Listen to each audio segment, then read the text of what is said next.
Moskvada 15-21 ýanwar aralygynda geçirilen Gündogor Bazary festivaliniň çäklerinde durly milletleriň baş gaplarynyň, ýagny tahyýalarynyň sergisi hem boldy. Bu serge 10 töweregi Sultanda Azerbaýjanyň, Iranyň, Özbekistanyň, Täjikistanyň, Gürjistanyň dagy wekilleri gatnaşdylar. Oňa ilkinji gezek türkmen telekeçileri hem gatnaşyp özleriniň milli eserlerini görkezdiler.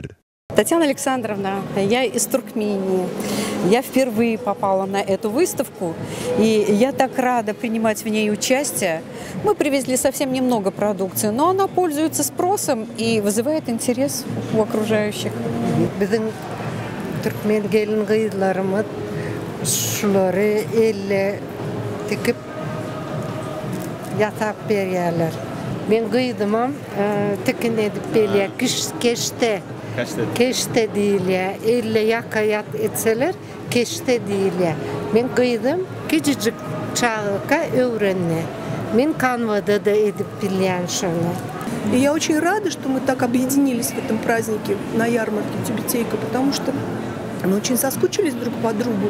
И вот такие международные мероприятия, мне кажется, это очень большая сила, и у них большое будущее. Мы очень благодарны Торговому дому Туркменистана, потому что нам помогли, собрали работы разных мастеров, потому что есть художники. Вот эта работа Равшана Акимьязова, это известный фотохудожник, член Союза художников Туркменистана. Это его живопись, а это коллажи. Когда масляная живопись и фотография, то есть это его индивидуальная техника. Это работа Шакира Акимьязова, его жены, ювелирное украшение, такой микс современного и древнего дизайна. Я хочу пожелать ремесленникам из Туркменистана, чтобы они почаще к нам приезжали, чтобы они привозили свои замечательные ткани, чтобы они привозили замечательные свои вышивки, ювелирную продукцию, потому что это очень интересно, это очень нужно, и мы таким образом будем чаще встречаться и узнавать о культуре, и я думаю, что это полезно будет и для них, и для нас.